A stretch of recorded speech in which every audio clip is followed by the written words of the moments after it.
7 ദിവസം കൊണ്ട് അല്ലാഹു സുബ്ഹാനഹു വ തആല ഒരു മനുഷ്യനെ സമ്പന്നനാക്കുമെന്ന് ഹസീനത്തുൽ അസ്റാർ എന്ന ഗ്രന്ഥത്തിൽ രേഖപ്പെടുത്തി വെച്ചത് കാണാം.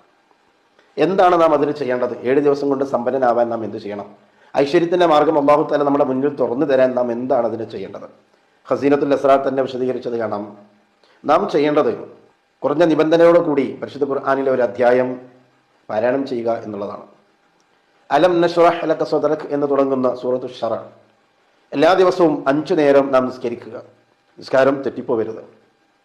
അതിനുശേഷം സൂറത്തു ശറഹ് വള്ളി വ്യത്യാസമില്ലാതെ അക്ഷരം തെറ്റാതെ നല്ലപോലെ പഠിക്കുകയും അത് ഓതുകയും ചെയ്യുക.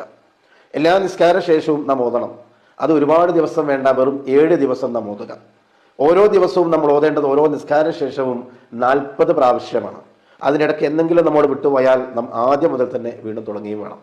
ഒരു എണ്ണത്തിന് വ്യത്യാസം വരരുത്, ഒരു നേരത്തെ ഓത്തിന് വ്യത്യാസം വരാത്ത രൂപത്തിൽ 7 ദിവസം വളരെ ശ്രദ്ധിച്ചുകൊണ്ട് അല്ലാഹു സുബ്ഹാനഹു വ തആല ഈ പരിശുദ്ധ ഖുർആന്റെ ബറക്കത്ത് കൊണ്ട് എനിക്ക് സമ്പത്ത് തരും, എൻ്റെ പ്രയാസങ്ങൾ നീക്കി തരും, ഐശ്വര്യം എൻ്റെ ജീവിതത്തിൽ തരും എന്ന ഉറച്ച വിശ്വാസത്തോടു കൂടി നാം ഓതുക. എന്നാൽ തീർച്ചയായും നമുക്കതിന് ഭാഗ്യം ലഭിക്കും.